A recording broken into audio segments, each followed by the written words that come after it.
Let's get down to business. Thanks for coming out tonight. I wrote me a manual, a step-by-step booklet for you to get. Oh, I make money move. You can't see me, my time is now. Hey guys, what's going on? Welcome back to another edition of the MassiveJoes Show, episode 8. Back here at MJHQ in the recording studio in the ADL with my good man, Big Nevos. Hello, how's it going? Back again, baby. Back by unpopular demand. Man, I gotta say, I'm super pumped for this episode of the MassiveJoes Show. I'm gonna say for three main reasons. 3 now. Yeah, 3. I thought there were 2. We'll discuss 2 off podcast, off camera, but now I'm throwing in the third. The first reason is we haven't done an episode of the MassiveJoes Show for a few weeks now. A little longer. So the longer we wait, the more pumped I get. The second reason is because we have an awesome topic of discussion that's gonna transcend both fitness and business in this episode. I'm looking forward to the episode where you go, I'm not that excited because it's a shit topic. Well, there's gonna be a few at some point. We're getting all the good shit out in the first 10 episodes. But the third reason is because we have a very special guest for the first time making his MassiveJoes Show debut. And that is, of course, the Big Swole Band. I still can't get past this fucking guest thing. Like, I'm a bit of the fucking furniture here, aren't I? Like, really? You are, but you've never been on the MassiveJoes Show. I haven't. Before. No, this is the first time. Well, it's He's always been told that he's got a face for radio. and now he's got a face for radio. Except Definitely got a head for radio. and I will say, you are a guest because this is we're breaking you in. Yeah. You're We're getting my cherry popped. You're losing your MassiveJoes Show virginity. But if you do well, it's a bit of a test. Fuck, man. I haven't had a job interview for like bloody 15 years. This is unbelievable. You might get permanent residency. Wow, you know what I'm saying? The pressure's on. Might stamp that visa of yours. The pressure is on. Anyway, topic of discussion for today's episode of the MassiveJoes Show is this concept of opportunity cost, fellas. And it does transcend both fitness and business. And as we do with all episodes of the MassiveJoes Show, we are going to discuss both in that order, fitness first, business second. But we're going to discuss both with this concept of opportunity costs at hand. And this is something, the reason why we're discussing this topic in this episode of the MassiveJoes Show is it's come up a couple of times over the last couple of weeks here at MJHQ. It actually came up yesterday for you and I, Big Neve. Question, a weekly word. In a weekly word question, and we were like, that's the sign that it's time to do a proper piece of content. Because we were talking like 20 minutes in weekly word on opportunity costs, and that was actually in the business realm. It was a fitness-based question, and you know how we go off on tangents and shit. But we're like, we need to delve deep into this, man, for an episode of the MassiveJoes Show. So to start off, opportunity costs, the definition for the listeners who perhaps are unaware and don't know what the fuck are these guys talking about straight up. Opportunity costs is, a way you can define it is the loss of other opportunities when one particular opportunity is chosen. So if you've got because generally it's in the realm of good opportunities. You've got 2 good opportunities and you choose one over the other. By choosing one, you're losing the opportunity to do the other. Yeah. And there's a cost associated with that, and that's called the opportunity cost. Or another way to, what I kind of, because that gets a little bit convoluted, the way that I like to describe it is you can do anything, but you can't do everything. Yeah. I remember, man, this is going back to when we were still, we're not kids. We were like, 22 or 23. And you said to me the opportunities that you say no to are just as prevalent as the opportunities you say yes to. More important. Well, yeah, absolutely. More important because they free up the availability to pursue the opportunities that are going to give you the best return on investment. Yeah, absolutely. So let's talk about this firstly in the realm of fitness, fellas. Yeah, and I think especially with fitness, it comes down to, you have to know what your goals are and what your end goal is to determine what opportunities you're going to say yes to and which ones you're going to say no to. Yeah. If you don't know what your goal is or end goal, you're not going to know which opportunities you're going to say yes to and which ones are going to be beneficial for you and which ones aren't. Yeah. As you know, with what we do with training and all this sort of thing, you can't do everything and be good at everything. Even the best people in the world can't do everything, and they can be good at a lot of things, but they can't be the best at everything. So that's why you need to choose what avenue you're going to go down, and it comes down to your goal first. You need to decide what that goal is, and then you find the right avenues and right opportunities to say yes and no to. And I really like this topic for the listeners of this show, because usually by the time you get to hearing about Massive Joes and you start consuming our content, by the time you kind of hear about the podcast and you're here listening to this now,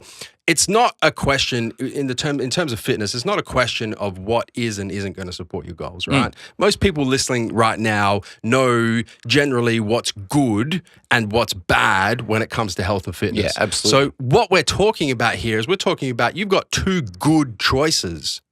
Which choice are you going to make? 100%. So, an example that I spoke about when we were discussing this earlier this week was I was like, I always get asked about, for example, push-pull leg split versus bro split. Yep. Right? So by the time you get to that decision, they're both good options, right? Absolutely. But by choosing one over the other, by choosing push-pull legs over bro split, you're giving up some opportunity. And by choosing bro split over push-pull legs, you're giving up some opportunity. 100%. So it's like, it's the inverse of the better of two evils. It's like the better of two goods. Yep. Right?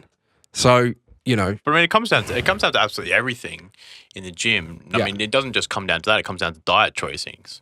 I mean, you've got more than one diet and more way to Another try it. great example. You've got more. I mean, especially nowadays with everyone thinking that there's keto diet's going to get you the best results, or intermittent fasting is going to get you the best results, or slight calorie surplus, or whatever it may be. A traditional bro diet of chicken and broccoli. I mean, there's so many different ways that. And as Swalt said, it does come down to what your goals are and the best way to get to those particular goals. Because at the end of the day, I believe if you're doing it correctly, then you're going to eventually get to your goal at some point or another. Yeah.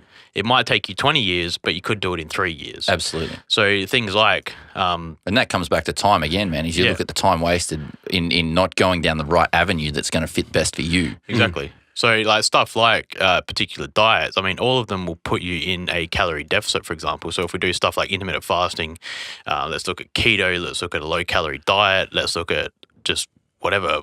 There's that many different diets, but in a slight calorie deficit. The thing is each of them have as you said before, with a bro split and a push-pull leg split, for example, is they've all got their bonuses, but they've also got massive drawbacks. Absolutely. I mean, stuff such as... Well, they've got opportunity costs. Yeah, well, right? I mean, stuff such as keto. Give me an example. Stuff such as keto, for example. Yeah. I mean, that's going to put you, and it's going to enable your body to burn more fat and put your body into ketosis, but then you're not really giving yourself the amount of protein you need to be building enough muscle or be sustaining Well, muscle. the main thing with keto is, in my opinion, the opportunity cost with pursuing keto as a dieting method is the carbohydrate more than the protein. Big time. Right? Is you're sacrificing some serious athletic potential. And I think like that's confirmed. That's not, that's 100%. That's it. That's agreed upon. Yeah. That if you choose the keto diet as a method of dieting, there's obviously benefits to that. But the big opportunity cost is sacrificing athletic performance. 100%. Right? So that's the same thing. Is going to get you your same short-term goal of weight loss, but your long-term goal is going to take much longer to get there, or your ideal physique. It's going to take you much, much longer to get there, if you do get there at all. So maybe, it sounds like you're kind of going towards, all right, well, you need to consider opportunity costs, perhaps not in the realm of like a short-term goal, but you need to kind of map out what this looks like in terms of short, medium, and long. Well, exactly, right? because it's just like what we're doing with the MassiveJoes Challenge. Yeah. Is people are looking at losing weight, and then that's for viewers, listeners unaware, that's our 10-week transformation. Yeah, so we've got a 10-week transformation challenge, and a lot of the people have come in looking at losing weight, and a lot of them have not complaining, I guess, but let's use complaining for lack of a better word. Complaining that we've gone and put them on 1,500, like that they've been on 1,500 calories and they're losing, and they weigh like 100 kilos. They've been on 1,500 calories. They've lost a substantial amount of weight. Yeah. Now they've come to join the challenge to probably take them to that next step. And the issue is they're complaining that we've gone and put them on 2,500 calories. Yeah. So they're not really seeing they're seeing the short-term 3 to 4 weeks of perhaps putting on a little bit of body weight, but they're not seeing the long-term benefits of increasing their metabolic output and making them start from a higher calorie starting position. So they're not looking at that long-term goals with that as well. Yeah, absolutely. That's you know what? That's actually a really good example because, and that applies to, that can apply in both directions, right? That can apply to a short-term weight loss goal or a short-term weight gain goal, right? So let's take the short-term weight loss goal just to continue what you're talking about. If your short-term goal, and take the challenge, for example, because we have addressed this in the challenge. And that was the next point, which I know you're leading to, but you follow on with the next point. Let's say that you have a 10-week goal, and that is to lose as much weight as possible, okay? That's easy to do, right? Do a fuck ton of cardio. Well, put yourself on 1,000 calories a day. Yeah. Well, you'll lose a lot of weight in the 10 weeks. Well, that's what we could have done is we could have gone there on 1,500. Let's put them on 1,200. Let's get them doing 2 hours of cardio every day. Yeah. By the end of the 10-week challenge, they're going to lose 10 kilos. Yes. But then at the end of the 10-week challenge, they're eating fucking peanuts and they're doing fucking 10 hours of cardio a week. And you've got nowhere to go. And it's not sustainable. It doesn't fit your lifestyle. It's not Effectively, you're fucked. Yeah. So the opportunity cost of that rapid weight loss over that relatively short period of time is the fact that when that period is over, your metabolic rate is completely crushed. Yeah. Your caloric intake is very low. Your caloric output is very high, and you have to start all over again. Well, when you're looking at opportunity cost there, man, and in another 10 weeks' time after that 10-week challenge or block thing you do, you could have put all that weight back on. Yeah. So you look at the 10 weeks that you've wasted potentially. Yeah. As almost, again, a complete waste of time where you could have gone down another avenue, the avenue that obviously we've done with the challenge, that short term you might put on a tiny bit of weight, but long term your metabolic rate, your body is going to be in so much better shape just by choosing that other avenue rather than going that short term fix, to get that goal you want. Sure, you're going to lose 10 kilos in 10 weeks. But the long-term picture, you're going to lose, you're not going to gain anything at all. You're going to be back to ground zero straight away. So it really, I guess kind of where we're developing this is you really do need to consider in terms of your health and fitness goals and how you want to live the fitness lifestyle, short, medium, and long-term goals. Absolutely. And I'm talking like, we can even go down this rabbit hole if you guys want to, I'm talking like super long, I'm talking like when you're 70, 80, 90 years old. Like super, super long-term goals. Have you are you doing things, and this is particularly prevalent in bodybuilding in particular. Are you doing things and taking particular substances and living a particular lifestyle that is going to get you to a particular goal over maybe a 5 to 10 year period, which most people would consider, generally long-term, but really in the big picture, it's not. But are you doing things in a 5 to 10 year period that are causing you're going to have to give up opportunity cost of actually taking years off your life? Well, that's what you have to ask yourself when you go into the gym. The way you train at the moment, realistically, could you do this when you're 50, 60, 70? Yeah. Because the way I'm training at the moment, I say, I probably could. It's probably not going to be at the same intensity I am when I'm a sprightly 34-year-old, but I can still train exactly the same when 30 years down the track. There's and the goal that I want, I go, that's great. That's what I want to do. And you look at that in even in terms of pro bodybuilding. I mean, obviously, I'm not going to say that pro bodybuilding is a healthy sport because it's not, because of the drug use, etc., like that. But the thing is, especially, is the young guys that have come through just like a fucking bullet out of gate at like 21 years old. Who was that big? There was a big Russian, Alex.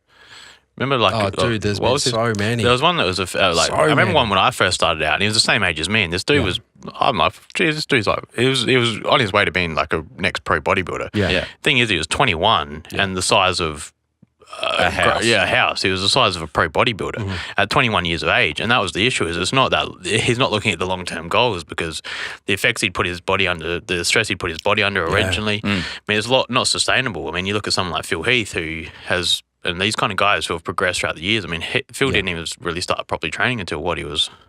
Well, look, after college. Dude, look at Sean Roden won his first Olympia at 43 fucking years old. Yeah. And he didn't, and he stopped lifting weights for quite a number of years. I believe he hadn't lifted weights for 10 years. It's funny you mentioned that, and we have well and truly gone down this rabbit hole, and that's all good. But I was training with our Dernicourt store manager Jamie Skippen on Tuesday night, and he showed me a picture of a young bodybuilder, Regan Grimes. I'm sure you guys are familiar. Listeners are familiar, and he was showing me like how big he's gotten over like the last 12 months, and he's early 20s. And my immediate response to Jamie was, imagine how much stress that's putting his body under right now absolutely. at this young an age. I'm like, he's literally the opportunity cost is, sure, you're pursuing this goal. You know, for him, it might even be a 10 to 20 year goal. Yeah. But the opportunity cost is literally taking years off the end of your life. Absolutely. Because of, you know, you take the drugs and all, you take it all out. The fact that your body is having to carry that much mass. Yeah.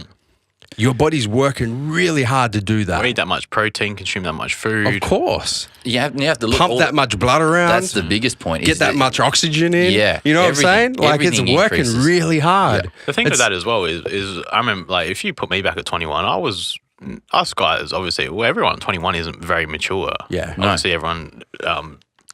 Man, I'd hate to tell you what I different was things. doing. But the thing, as a 21-year-old, I wanna know. and the things with these bodybuilders being 21 is you just hope that they do actually have the right people there in their corner Yeah. who are making sure that they're taking care of their health, getting their health checkups, which I'd say, I mean... I'd say, man, 75% of them wouldn't. But then you go down and you go...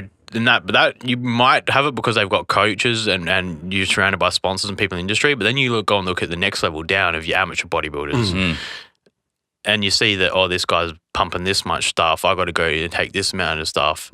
I bet you that they're not going to get their hearts checked up or their bloods checked or these kind of things every. Well, you know, every this is the unique thing about opportunity cost, right? Is opportunity cost is unique to each individual. Absolutely. Right? Your own personal opportunity cost is not someone else's opportunity cost. So by you saying that you think, you know, you hope that these younger guys have the right people around them, those people's opportunity cost does not look the same as the person who's putting their body through it. Yeah. It doesn't. Right. And that's just one of the functions of opportunity cost. It's unique to a particular person. So I can answer that question for you straight away and say no.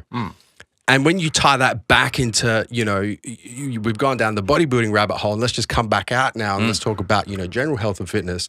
When you bring that back around to general health and fitness and you're considering your own opportunity costs, I think really what it comes down to, guys, is, you know, set your short, medium, long-term, super long-term goals and make sure that they all kind of align. Yeah, absolutely. You know, so what you're trying to achieve over the next 10 to 12 weeks is also going to help you achieve the medium goal that might be a 2 to 5 year, is also going to help you achieve the long-term goal that might be a 10 to 20 year, is also going to help you achieve the super long-term goal, which, you know, for most of us is why we get into health and fitness in the first place, you know, the 20 to 50 year. Yeah, absolutely. And make sure that all of that stuff is lined up so that you're not doing things now in the short term that have such a huge opportunity cost that you're going to get to a certain point and you're going to go, fuck, I wish I didn't do that. Yeah, absolutely. And that comes back again. That's just wasting that time by you not choosing the right route to go down. Yeah. But even someone I looked at,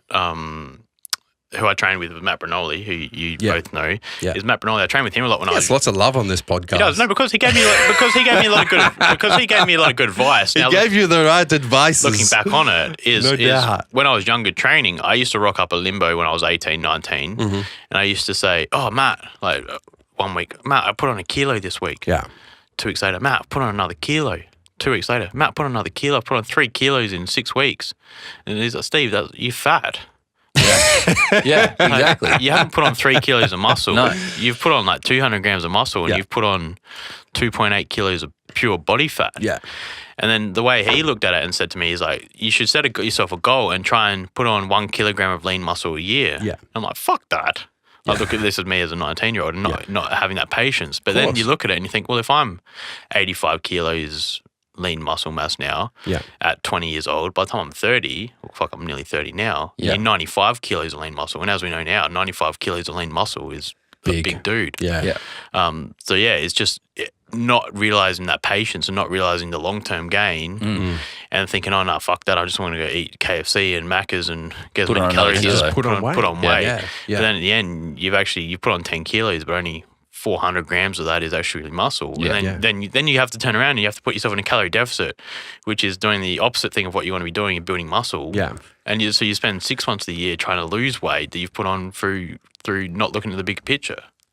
You know, I say this so often and it comes through in so many different things that we discuss, but it's true and it's so prevalent. Absolutely. And that's why it keeps coming back up, is the health and fitness lifestyle is a marathon. Well, it's comes not back, a sprint. And it comes back to my story, mate, of the tortoise and the hare. Oh, you love fucking this guy and his tortoise and the hare. Mate, I'm telling you that little that little tail is so prevalent to everything in life. It's the same thing. It is. You just go at your own pace, and it is. It's a marathon, not a sprint. Yeah. And you have to take your time, but at the same time, you have to make the right choices in like each step along the way to make sure that you get to that end goal. Yeah. And that's the most important thing, to make sure that you're doing it. You know, you're going to be doing this for 20, 30, 40 years or however long you want to do it for. Well, if it's part of your lifestyle, you do it forever. Right? Exactly. So That's you the just have goal. to make sure that you know what your end goal is, and then work your way towards that. Yeah.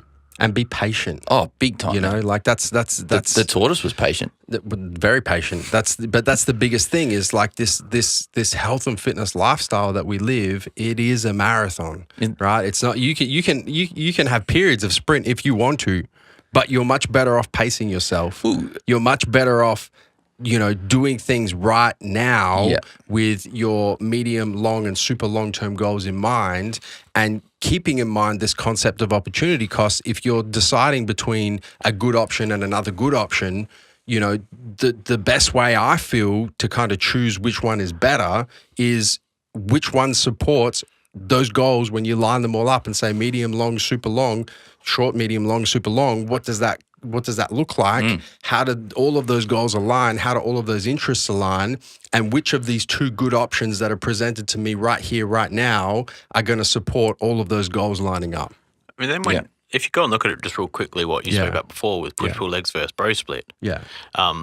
I mean, like stuff like that, and I know you spoke about this before, but stuff like that in terms of like something like a bro split, you're only hitting each muscle group. Like they're all both great. They're both great options. But the thing is, something like a bro split, you're only hitting every muscle group once a week. So are you giving enough frequency? Yeah. If you have a shit session, are you wasting your session for that week? Weaker muscle groups aren't really getting more work than stronger muscle groups. Yeah. Then you look at stuff like push-pull legs, and then you've got your pros of frequency, muscle frequency, volume. Then the amount of volume is a negative, because you might only be able to get in 2 sets of chest or shoulders on a push day. Yeah. So I mean, just that's what you were talking about before. Is they're both great options, but both do have pros and cons. Absolutely. All right, let's flip the script now. I want to talk about business with this concept of opportunity cost, because I feel like this is, you know, where we can add some serious value to the listeners, both in terms of, you know, if you run your own business, if you're, you know, entrepreneurial, or if you work for somebody else, or if you're in the corporate world, or whatever it is.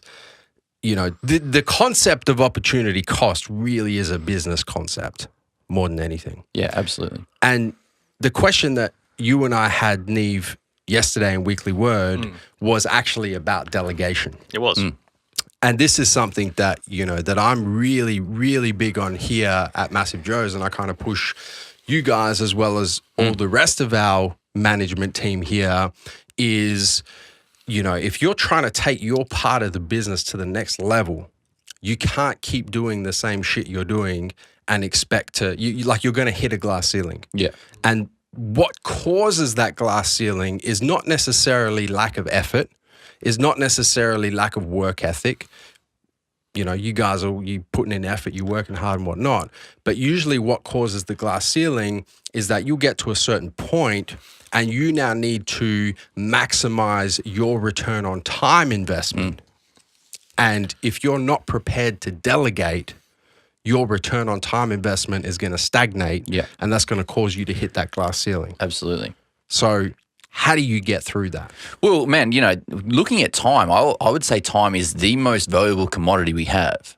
You know, the person who is the richest person in the world has exactly the amount of time, same amount of time as the hobo across the road at the pub sitting there drinking beer. We all got the same 24, man. Exactly. I like to say it a lot. But because you have the same 24, you need to pick and choose how you're going to spend those 24 hours. Yeah. Now, in business, it means, you know, if you are wasting your time doing things that aren't going to get you to that end goal of where you need to get to, whether it's growth or whatever it might be, if you're not picking your time wisely and choosing it the way it needs to be spent, you look at the opportunity cost that you're wasting, going, well, you could have been doing something that's going to grow your business by 20%, or you can spend it growing your business by 5%. What are you going to choose? You need to find that right path and go down it.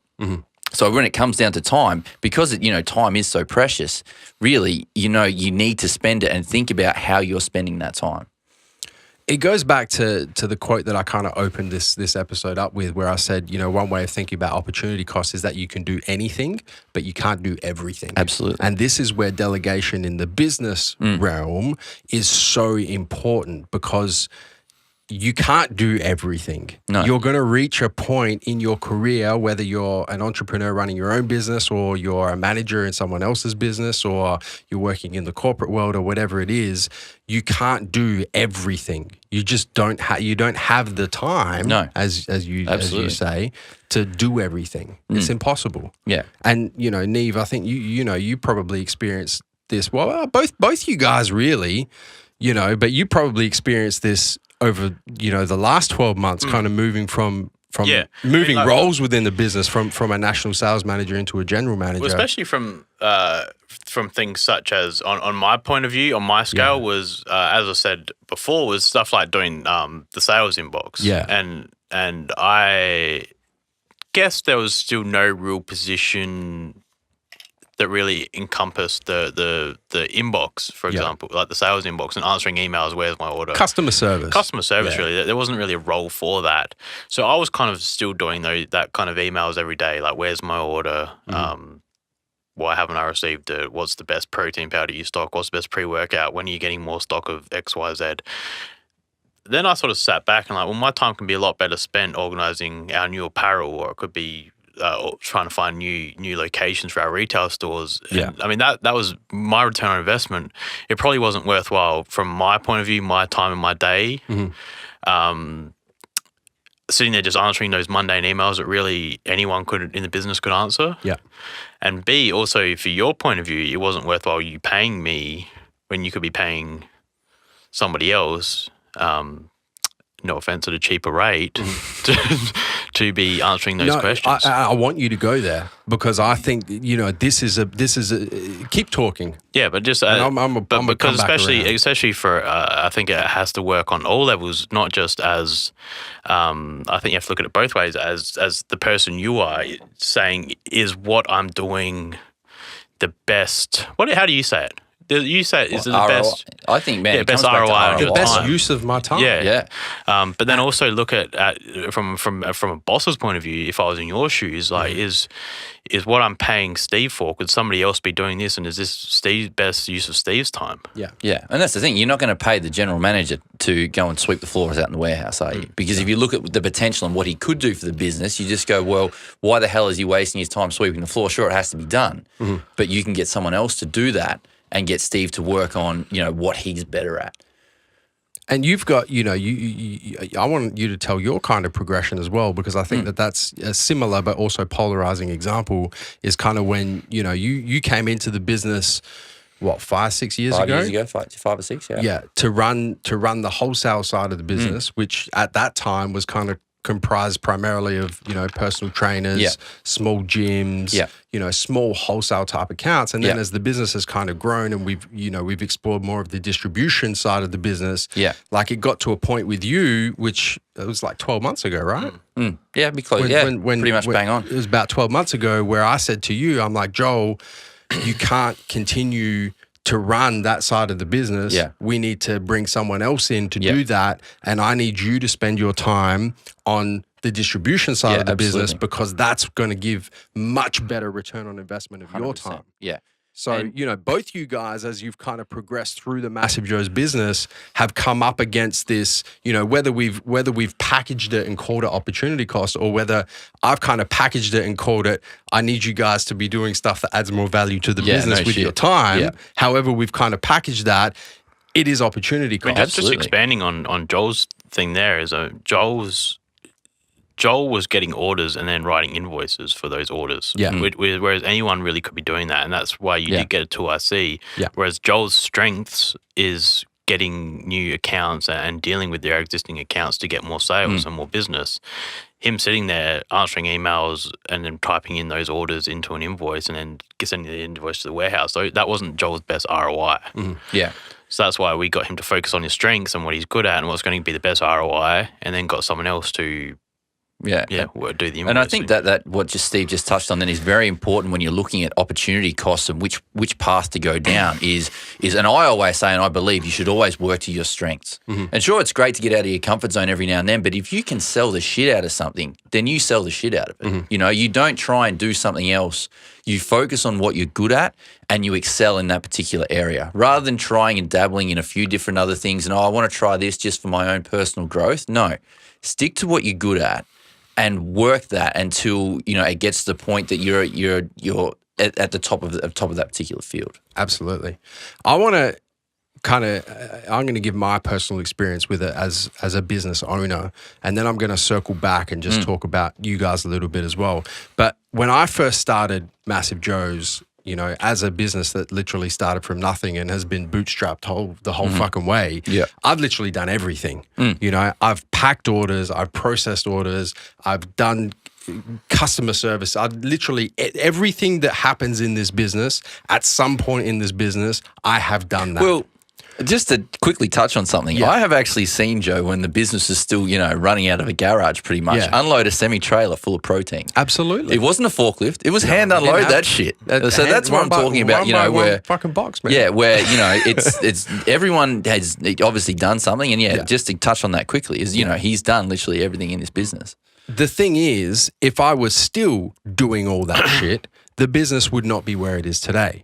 So this concept of opportunity cost became very prevalent to me very early on because I understood, possibly in the realm of return on investment, I was like, I can't be spending my time unpacking semi-trailers box by box. No. I need to employ somebody to do that. And then you need to get a forklift. The opportunity cost of me doing that is the fact that I can't spend time developing the business, growing the business. You know, when I was running the wholesale side of the business before you came on and did it, I was doing all the wholesale. And I got to a point where I was like, the opportunity cost now is too high. Yeah. So I need to bring someone else to do that so that I can invest, I can knuckle down on my skills, get the best return on my time investment, and not be sacrificing so much opportunity costs doing this other stuff that someone else can be doing. Yeah, and usually, not only what someone else can be doing, but somebody else who's better at doing it than I am is going to get better ROI on their time, and therefore the opportunity cost becomes greater. So I need to like move now and make a change. And I think that's especially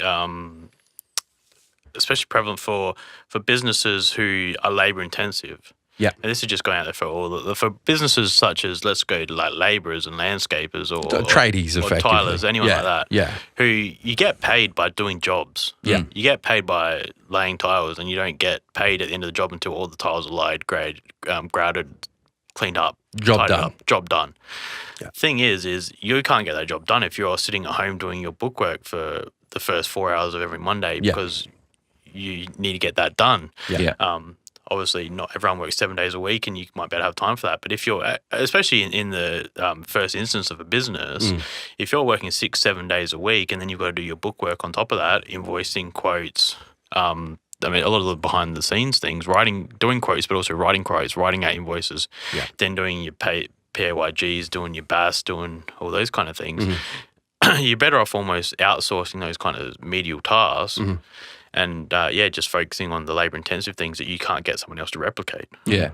Again, focusing on just what you're good at and what your strengths are. You know, I don't know too many tradies that are good at bookwork or know how to work, you know, PAYG or MYOB. So outsource that shit. If you can't do it yourself or you don't have time to do it, once again, it comes back to delegation. Delegate that, and whether you have to pay someone to do it, so be it. Absolutely. But you know what's my biggest pain, my biggest pet hate of this generation especially? What's that? Is... When you say this generation, our generation coming up of Gen Y. Everyone who thinks they're entrepreneurs. Gen Y / millennials. Is everyone who goes and watches their motivational videos on YouTube. Goes and fucking shares Joe Rogan, Gary Vee, Andy Frisella. Goes and watches your motivational videos for hours. Goes to your fucking Tony Robbins seminars. Posts motivational quotes on their Instagram. Does it. But you don't actually fucking do anything. No. Like, It's true. you spend 6 hours a day. It's true. You spend Watching 6 hours a fucking day videos. watching motivational videos, but yeah, and like, posting about them. if you're fucking working hard at a business, you don't have time to do that. No, shit. no shit. Yeah, And that's what annoys me. 100%. Thanks for that insight. So I just want to come back to my personal experience. So something that I still do today, every quarter, and I make a conscious effort to do this once every 3 months, is I actually sit down and I'll do a time diary. And I'll go from when I get up in the morning to when I go to sleep at night for a week or a 2-week period or whatever it is. How am I spending my time? Yep. Am I getting the best return on investment for my time? Where does the opportunity cost sit of me doing this task and that task and this task and that task? And if that opportunity cost is too high, then I need to start making changes. And you guys see that because Yeah, I'll come out of fucking nowhere, and it usually happens in like April, start of the year. August, October, January. January's You a can fucking see it. big And I'll one. be like, Steve, we need to hire a graphic designer. Or Neve, we need to hire someone else to work in wholesale. Or we need to hire someone else to do this or do that. And that's a direct consequence of me consciously having a look at the opportunity cost of everything I do within the business. Yeah. And I think that's very important for the business owners and the entrepreneurs and the tradies. If you're self-employed or you run your own business, I think that's really something important to do. You know, you don't have to do it every quarter. Once a year is probably enough for most people. But make the conscious effort to look at how you spend your time. Yeah, absolutely. Look at the opportunity cost. And if the opportunity cost is too high, start to make some changes, man. Or else you're going to be fucking running around in circles, wondering why your business is not growing. And I can tell you why your business is not growing. It's because your return on time investment is shit. Yeah, absolutely. Or not necessarily shit, but it's the same. Yeah. So if your return on time investment is the same, and you know that your time is fixed, we all have the same 24. Well, your returns are going to be the same. Yeah. Right. Yeah, So and you that's- need to increase that ROI or Absolutely. reduce your opportunity cost by putting the right people in the right places, preferably people who have better skill sets than yourself, Yep. doing jobs that they can do better than you can. And That's you're set. especially what we said in terms of bodybuilding and fitness is looking towards the future. Yeah. Yeah. And seeing where you want to be, but also seeing where you think it's a bit different. I think with business because so many things change over the years. Yeah. In terms of advertising, marketing, etc., etc. But I think course. especially within, I guess with business, you could probably look. I mean, I guess we've always looked sort of 2 to 3 years ahead. We are the biggest YouTube channel. Because we saw before everyone else the YouTube side of things and what YouTube can do for the business. So we went and employed, or Dill was sort of around already, but employed a Dill and then had built his team around for the YouTube.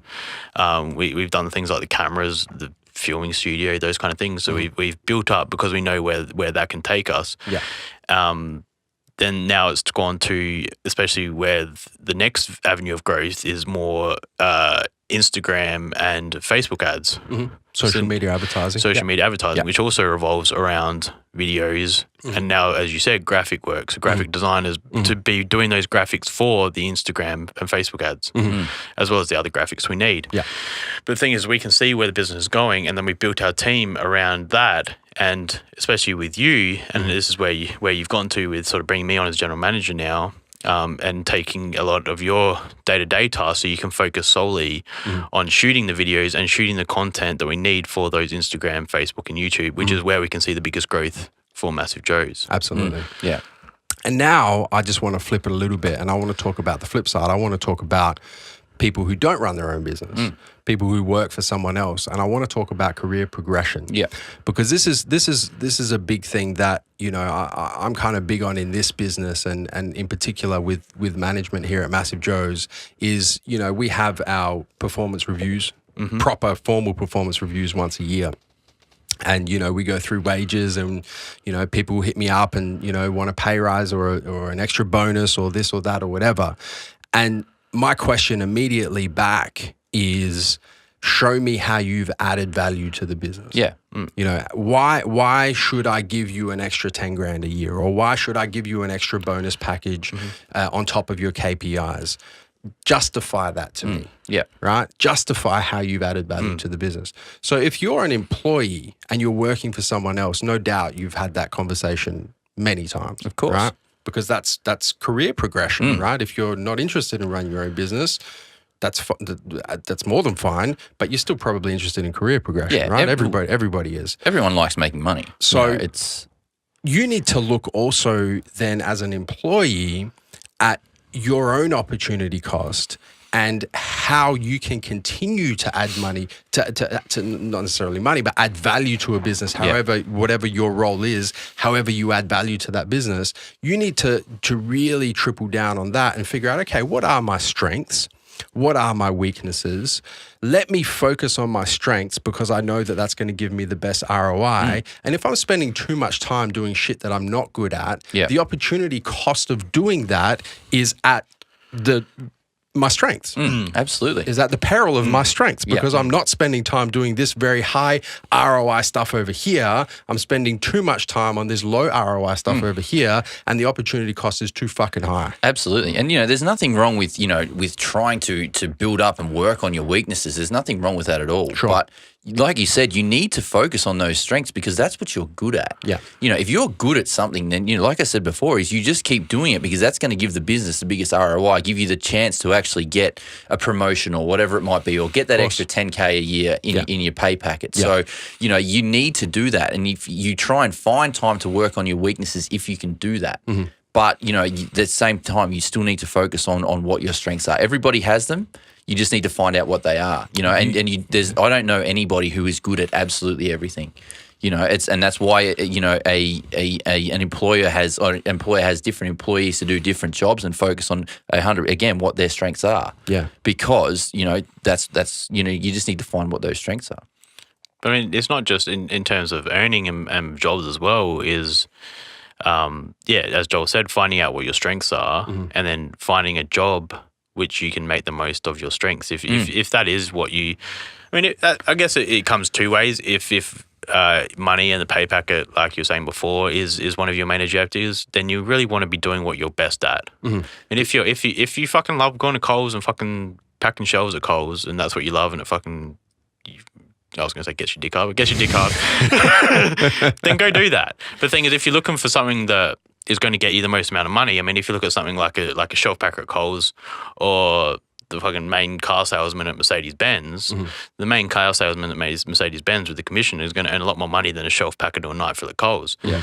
Someone like Joel is much better at something like sales, being a salesman and sales skills than someone like myself. Yeah. Joel, as we know, you can sell Ice the Eskimo. Yeah. And fucking I can't. Yeah. So it's working to your strengths and knowing that Joel knows that he's better than 99.9% of people when it comes to selling something. Thanks, mate. But Ice to an Eskimo. Yeah. Fire to the devil. Well, he can take that shit.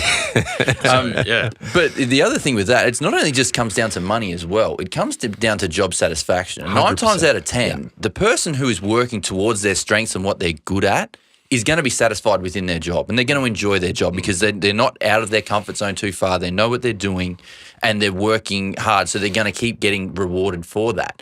So not only does it come down to that monetary value, but it comes down to, you being happy with what you're actually doing. 100%. So, and that's the most important thing. You could be the richest man in the world. If you're not happy with what you're doing, what the fuck are you doing?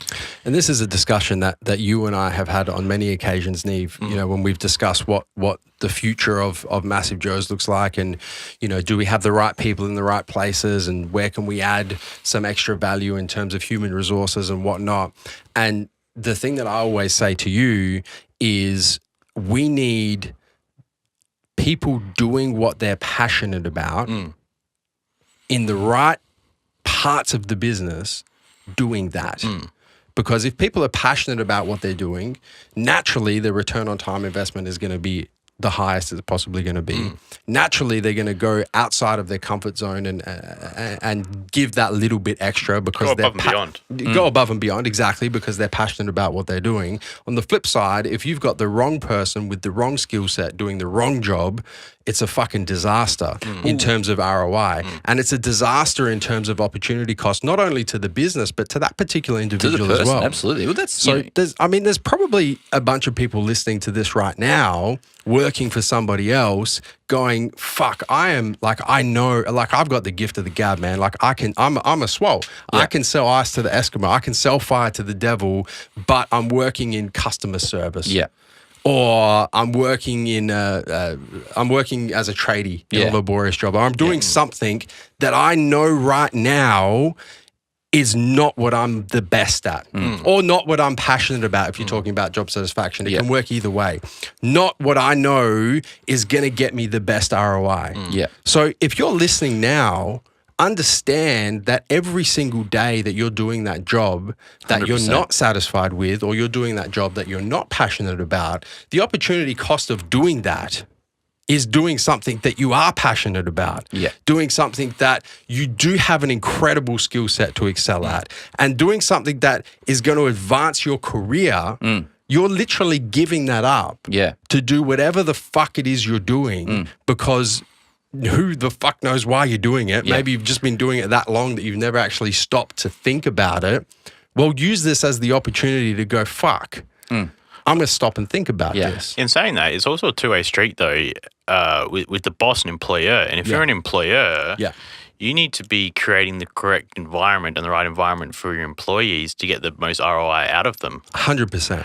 I mean, I know a lot of jobs you see, and people hate their boss. They hate their environment. They get yelled at by their boss. The stuff like even speaking to my dad 10 years ago, he used to launch crates of Coke across the back room and ran and rave at Your old man did. Bobby Mills. The apple doesn't fall I far from the tree, does it? don't believe that. But he used to rant and rave, and he didn't have the respect of his employers. And then they well, obviously he's done very well in terms of business. But the thing is, he might not have had 100% respect from his employers, and they might not have been putting 100% back in effort. If you're there's so many different factors of creating that correct work environment. It's not just yelling at them, but there's so many different ways. Just making sure that you are providing the right environment for your employers, making sure it's a good working environment, making sure they're looked after, those kind of things. I mean, obviously you can go on lists for ages about creating the right work environment, but if you don't have the right environment for your workers and you're treating them like shit, then they're not going to give you 100%, so you're not getting a return on investment from them. Absolutely. But Neve, you and I have had this discussion many times where, I'm very conscious of it, and you know that I'm very conscious of it, is I don't want people working for Massive Joes who don't want to be here. But even you go one layer deep on the onion of that, and not only do I not want people who don't want to be here, but I don't want people who don't have the right skill sets in the wrong positions. The ideal thing is I want people here who really want to be here, who are passionate about being here, who we have seen a particular skill set. And we've gone, you know what? We've got a position where that person can really excel. That's the person I want, and that's the job I want them doing. And we don't always get it right. No. There's been many examples where either the first layer falls down, where the person just hasn't wanted to be here many times, and you've seen it as well. Absolutely, man. Absolutely. And, we part ways, and, it is what it is. But in a workplace like this, it becomes very, very evident very quickly. Very quickly. And because of the way it's been set up, though, right?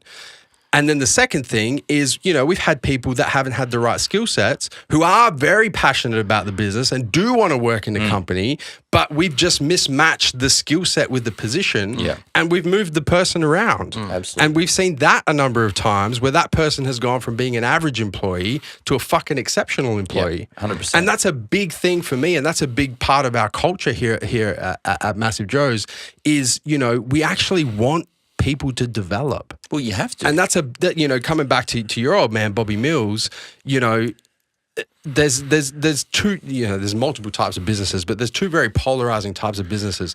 You can work for a business where the management of that business or the owner of that business, however it's set up, their main goal is to make as much money as possible and suppress the employees for as long as they possibly can. On the other hand, you have businesses where their goal is to add as much value to the community as possible. And they want, along that journey, for their employees to be empowered and to grow and to develop throughout their careers as much as possible. Right? So obviously what we're trying to do here is to set up the ladder. Right? But there's a lot of businesses, and there's probably people listening right now, and they're going, fuck, I work for one of those businesses where the boss just cares about making as much money as he possibly can, primarily for himself or management, whoever the fuck it is, and doesn't care about my career progression, and I can't see myself developing, and there's just no support for me ever getting through this glass ceiling that I keep hitting. Absolutely. Fucking get the fuck out of it. Well, that's the thing, man. If you look at the job that you're in at the moment, and this is just a shout out to all the people listening, if you look at the job you're in at the moment and say 5 years down the track, you don't see yourself doing it, get the fuck out of there. Yeah. You know, and this comes back to goals, like we tied in with the fitness. Well, it comes stuff back to before. opportunity cost. Yeah, exactly. Every day you're working that job that you can't see yourself developing, you can't see yourself growing, you can't see yourself doing it, as you mentioned, in 5 to 10 years, is at the opportunity cost of doing something that you are insanely passionate about, that you can see yourself developing, that you can see yourself doing 5, 10, 20 years down the track. Yeah. So you need to make changes. Absolutely. That means you have to go back to university or TAFE or whatever the hell it is to up your skill set to do what you're truly passionate about. Yeah. Then so be it. Yeah. Surely, you might take a short term, kick up the ass financially. I'm going to lose a bit of money here, but long term, you're going to work in a job that you are passionate about. And if you're passionate about the job that you do, you're never really going to work a day in your life. You're going to enjoy what you're doing.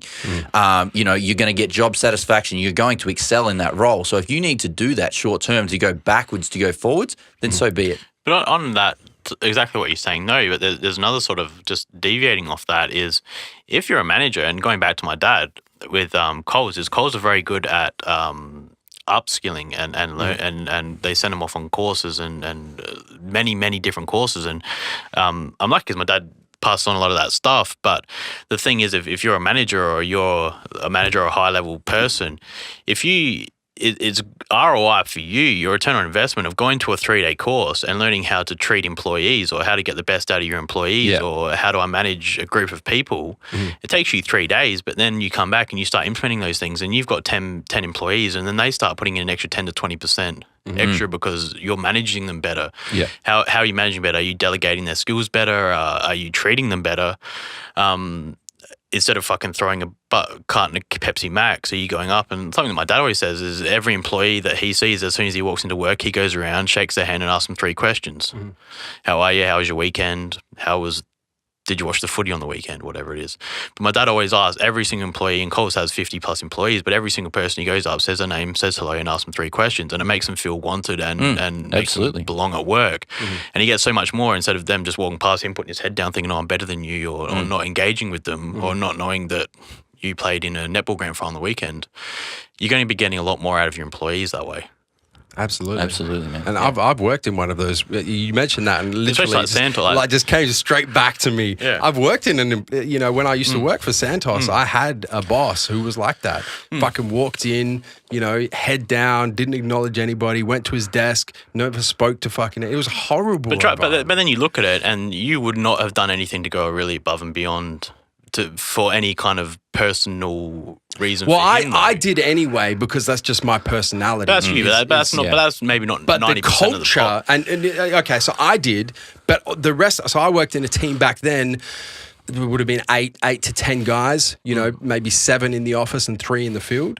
And, and older, when I say older at the time, mid 40s, early 50s, I was by far the youngest. I was early 20s. But I could see these guys didn't give a fuck. That's the thing. They would do nothing. And then you look at the flip side of that, and us as the MassiveJoes, us at MassiveJoes and what we've created is you look at, for example, like last weekend, I came out with you for 6 hours to a weightlifting competition. You, me, JB, and whoever else have got a come and train at AFPC in 2 or 3 weeks. Tomorrow, 2 days, we've got the IFBB bodybuilding show, and 5 of the retail staff have put their hand up to come and help. Like none of us are getting paid for those things. So we're going above and beyond. And if it wasn't the right culture at work and we didn't enjoy what we were doing, you wouldn't get those people putting your hand up. Absolutely. Yeah, definitely. So how do we round this? We've touched on a lot of business, career, work related things with this opportunity cost. How do we round this out for the viewers? At the end of the day, man, I think you need to look at whether it's business or fitness, what your goals are. Yeah. Okay, and then choose. Find out what, obviously, get your goals, find out what your strengths are and how you're going to get to those goals, and making sure you're spending your time the most efficiently to get you there. Okay, you can't be wasting time on doing this and doing that and trying to dabble or have your finger in every single pie rather than putting your finger in or your whole hand in one pie and just focusing on that. You know, that's what opportunity costs come down to, is that you need to just be focusing as much energy as you possibly can to whatever that end goal is. Neve, how do you round this out, man? Exactly the same. I mean, you look at your physique goal, your own physique goal, and you put in the steps that you want to get to. You look at where your business wants to get in the future, and you put the people in the right places. You put yourself in the right position. You get yourself doing the right jobs to get to where you want to be. Yeah. So it's really what JB says about it. Is setting your goals and knowing where you want to end up, and then working backwards and putting the right steps in place to get to that position. But let's look past fitness business. Let's look at your life in general. You need to do exactly that, is figure out, okay, where do I want to be in 10 years, 20 years, 30 years, 40 years? And, okay, how do I get to those goals? Put a plan in place so that you know how to do it and focus all of your energy on that particular plan and taking those steps to get you to where you want to get to. So it's more than just fitness and business. It is life. Don't waste your time on stuff that isn't going to be important in 5 years' time. I like to kind of round it out generally, and I'm happy you touched on the life aspect, and you know we could probably talk another hour on that as general, but we like to keep these podcasts to fitness times business, because that's what we're about. You know, whenever you're presented with opportunity, right, and opportunity strikes all but once, right? Whenever you're presented with opportunity, understand that the opportunities that you say yes to are at the perils to the opportunities that you say no to, and vice versa. And this is why I often say, as you mentioned at the start of the show, I often say that the opportunities that you say no to are even more important than the ones that you say yes. Because by saying no to a particular opportunity that may seem good at the time, and especially in the short term may seem the obvious choice, but you knock back, allows you to pursue the opportunity that will pay off over the long term. Yep. So I want the listeners to kind of keep that in mind. And then also the make sure the opportunity stands true to what your end results and end goals are. And this is why this is why it's a marathon, not a sprint. In fitness, business, life, everything, you need to be looking at short, medium, long, and super long-term goals as a collective, not as I'm going to achieve this short-term goal, and then I'm going to go for this one, and then I'm going to go for this one, and then hopefully somehow magically I get to my medium. A lot of people fuck that up, man. Yeah. A lot of people can set medium, short, long, and super long, but can't connect them. And it's not always going to be linear. Don't get it twisted. It never will be, man. You know, but fail to make a connection between them. It's like if I achieve this short-term goal, then somehow that's going to lead to the medium, and then if I achieve the medium, somehow that's going. It doesn't fucking happen somehow. No, there needs to be an intention as to how these things link up. It's similar to what JB said before about going back to studying. Like if your goal, if you're just say I'm here at MassiveJoes, and I'm working here and I'm on X amount of money, and then you come along and offer me another 20 grand a year, but really I want to go and be a school teacher, and then there's those two opportunities. Do I leave and go to uni, or do I drop back to part-time and go do uni? Well, it's a perfect example. The opportunity is more money. The opportunity cost is job satisfaction. Yeah, so there's a perfect one is, do I take that 20 grand pay rise, or I take that 10 grand pay rise, or I take that 5 grand pay rise and continue doing a job I'm not real happy with for the next 5 years, or do I go back and not earn any money, have to go back and work night for the Coles for 3 years, or go work at a cafe or work as a bartender for 3 years while I'm at uni being a teacher. But then after those 3 years, then I get to be doing my dream job. Those two is you got to look at the future and see where do you want to end up. Yeah. So there is a cost associated with every opportunity you say yes to. 100%, man. And that's the cost of not being able to do the opportunities that you say no to. 100%. And then the final thing, I really want to leave the listeners with is something we started the show with that I think is the best way to kind of very succinctly, but yet comprehensively capture this concept of opportunity cost that applies to fitness, business, life, everything, is you can do anything, but you can't do everything.